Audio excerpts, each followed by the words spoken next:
जिस जिस मुल्क के साथ हमने इतना मिल के काम किया, इतना मिल के काम किया दहशतगर्दी की जंग में, हमें तो इनके करीब होना चाहिए अमेरिकन, हमें तो इनसे फायदे लेने चाहिए, हमें तो इनसे इंगेज होना चाहिए। मुझे नहीं समझ आ रही कि why are they doing this. India S-400 ले, कोई प्रॉब्लम नहीं। इंडिया रशिया से तेल ले रहा है, कोई, भाई फॉरगेट तेल, the most important thing is India जो है it bought S-400 system from the Russians. ठीक है जी। अब देखें, और कोई किसी की, और उसके ऊपर क्या है, मार्को रूबियो रिसेंटली कांग्रेस में जो बिल लेके आए, उस बिल में उन्होंने क्या कहा, उन्होंने कहा कि वो तो हम चाहते हैं कि अगर इंडिया को S-400 खरीदना पड़ता है तो वो खरीदे, उसके ऊपर वेवर दे दें, कार्डसा का एक्ट का वेवर दे दें, कोई मसला नहीं है। ठीक है जी। अब या तो अमेरिकन ये कहते हैं क्योंकि ये S-400 आ रहा है चाइना के लिए, पर ये पाकिस्तान के लिए भी तो आ रहा है। सो इट मीन्स आपको अपना नेशनल इंटरेस्ट को प्रोटेक्ट करना है। How can Pakistan protect it's national interest if Pakistan जो है it is being marginalised in front of the Indians. आप मुझे ये बताएं कि इंडिया का जो जो रिलेशनशिप है अमेरिका के साथ, जो रिलेशनशिप है इंडिया का अमेरिका के साथ, आपको पता है ये किस लेवल का रिलेशनशिप, कि डिफेंस के हवाले से, space collaboration, governance, digital economy के ऊपर जी, आर्टिफिशियल इंटेलिजेंस के ऊपर जी, ग्लोबल साउथ में जी इंडिया को ये रोल दे दो जी। ठीक है जी। मतलब कितने बड़े पैमाने पे है। इंडिया को जी G7 में बुला लो जी, इंडिया को नेटो की मेंबरशिप ऑफर कर दो, तो पाकिस्तान किधर जाएगा? If Pakistan has a credible and existential threat to its security and sovereignty from India, where shall Pakistan go? ये क्वेश्चन जो है, मैं आपको बात बताऊं, ये बड़े लॉजिकल एंड टेक्निकल क्वेश्चन है। अगर for example I have a friend who is, जो कि बहुत ज्यादा फेवर दे रहा है किसको, वो दे रहा है इंडिया को, तो मैं उसको बारे में क्या पर्सपेक्टिव रखूंगा? मैं ये रखूंगा ना कि आई एम बीइंग एक्सपोज्ड, और ये उसको तो फेवर दी जा रही है, मुझे एक्सपोज किया जा रहा है।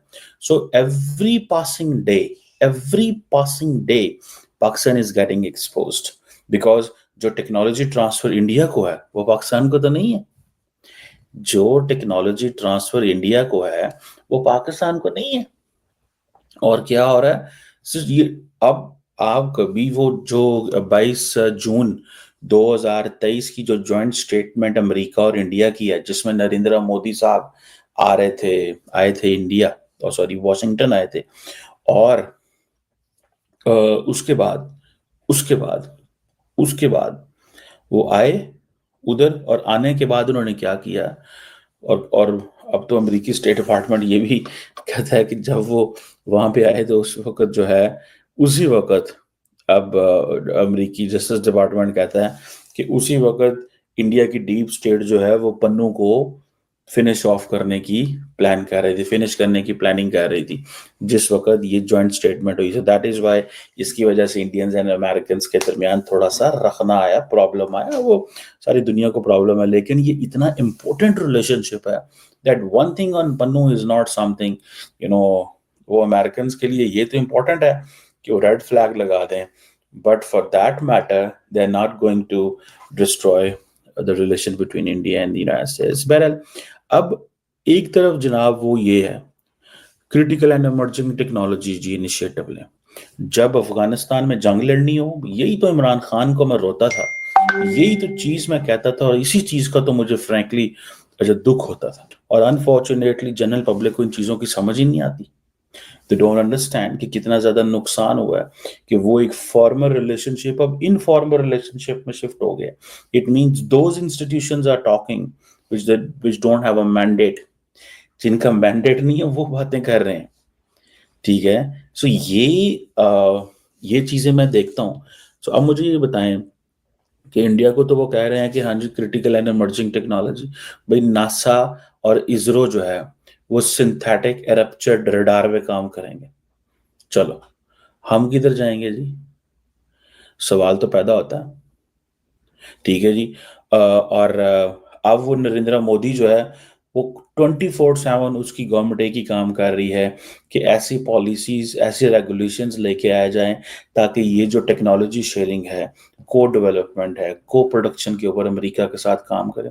मुझे बताओ, पाकिस्तान के पास स्वाय चाइना के रह क्या जाता है जब हमारे पास ओपनिंग ही कोई नहीं है। ये पाकिस्तान की इस केस को ग्लोबली लेके जाना है। When there is a partnership, security partnership, जब बंदे मरने की बात होगी, जब इंफ्रास्ट्रक्चर टूटने की बात होगी, तो तब पाकिस्तान होगा, बल्ले बल्ले होगी। गोलियां चलेंगी, दहशतगर्द होंगे, तो पाकिस्तान होगा। जब को प्रोडक्शन की बात होगी, जब इनोवेशन की बात होगी, जब को डेवलपमेंट की बात होगी, तो इंडिया होगा। जब टेररिज्म होगी तो पाकिस्तान होगा।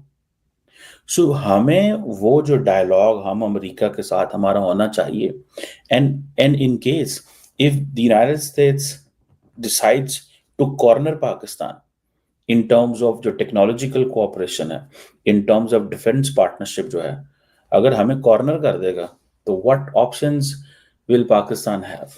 एक सवाल आता है ना कि पाकिस्तान के पास क्या ऑप्शन रह जाएगी यार। एक सवाल है, मोटा सा सवाल है ये, क्या ऑप्शन है पाकिस्तान के पास? कोई ऑप्शन नहीं है। Go to China and get more weak. क्या ये कोशिश की जा रही है कि पाकिस्तान को मजीद कमजोर किया जाए, हम चाइनीज ब्लॉक में कंप्लीटली चले जाएं, ठीक है, और मजीद कमजोर हो जाए, और चाइनीज भी हमें जो है ना वो फिर जिस तरह ट्रीट कर रहे हैं आजकल, वो फिर हमने तो उनको मौके दिए हैं। उसकी वजह क्या है? उसकी वजह यह है कि जो हमने उनके साथ बलूचिस्तान में किया, उनके बंदे मरे हैं, उनका बिजनेस कंप्रोमाइज हुआ है, उनकी कंपनियों से हमने ड्रामे किए हैं, ठीक है, मतलब क्या क्या नहीं उनके साथ हमने किया। So it's a very difficult relationship with the Chinese. सो हमारे पास क्या चीज रह जाती है? ये पाकिस्तान की पार्लियामेंट में जो बातें होनी चाहिए, वो ये आज डिस्कशन नहीं होनी चाहिए कि गंडापुर पाकिस्तान खैबर पख्तूनख्वा का चीफ मिनिस्टर जो है वो क्या कर रहा है। डिस्कशन तो होनी चाहिए, कोई सब्सटैंटिव डिस्कशन हो यार। Indo US quantum coordination mechanism जब इंडिया के साथ एंगेज करना हो तो, और जब पाकिस्तान के साथ दुनिया ने एंगेज करना हो तो आए ढूंढे अलकायदा किधर है, आए ढूंढे टीटीपी किधर है। मुझे तो इस चीज पे होता है कि हमारी प्रायोरिटीज क्या थी। हमारी प्रायोरिटीज यही है सिर्फ कि हमारी लीडरशिप जो है वो उनको बस ये वीजे मिल जाए, हमारे बच्चों को जो स्कॉलरशिप मिल जाए बाहर, मतलब there was no thought for the country. हाल ही में अमेरिका ने पाकिस्तान के बैलिस्टिक मिसाइल कार्यक्रम से जुड़े आपूर्तिकर्ताओं पर कड़े प्रतिबंध लगाए हैं। इन प्रतिबंधों का मुख्य उद्देश्य उन कंपनियों और व्यक्तियों को निशाना बनाना है जो पाकिस्तान के मिसाइल कार्यक्रम के लिए तकनीकी सहायता और उपकरण मुहैया करवाते हैं। अमेरिकी विदेश विभाग ने चीन और पाकिस्तान की कई संस्थाओं पर ये प्रतिबंध लगाए हैं, जिनमें चीन की Beijing research institute of automation for mission building industry RIAMB और पाकिस्तान की इनोवेटिव इनकम्पेट कंपनी भी शामिल है। इन प्रतिबंधों के तहत उन कंपनियों पर भी कार्रवाई की गई है जिन्होंने मिसाइल टेक्नोलॉजी कंट्रोल रेजिम यानी MTCR के तहत नियंत्रित तकनीक और उपकरणों को पाकिस्तान को हस्तांतरित किया है। इस मिसाइल कार्यक्रम में पाकिस्तान के नेशनल डेवलपमेंट कॉम्प्लेक्स NDC का भी योगदान रहा है, जो लंबी दूरी की बैलिस्टिक मिसाइलों के विकास में शामिल है। अमेरिकी विदेश विभाग ने यह भी कहा है कि इन संस्थाओं ने MTCR कैटेगरी मिसाइल कार्यक्रम को समर्थन देने के लिए महत्वपूर्ण उपकरण और तकनीक पाकिस्तान को उपलब्ध कराई थी। अमेरिका इस प्रकार के प्रसार को रोकने और इसके खिलाफ कार्रवाई करने की अपनी प्रतिबद्धता को दोहराता है। यह कदम अमेरिका और पाकिस्तान के संबंधों में नई चुनौतियां खड़ी कर सकता है, खासकर मिसाइल तकनीक और हथियार के प्रयास के मुद्दों पर। इन प्रतिबंधों से जुड़े घटनाक्रम और जानकारी के अनुसार अमेरिका लगातार ऐसे नेटवर्क्स को बाधित करने के लिए सक्रिय रूप से कदम उठा रहा है जो हथियारों के प्रसार में लगे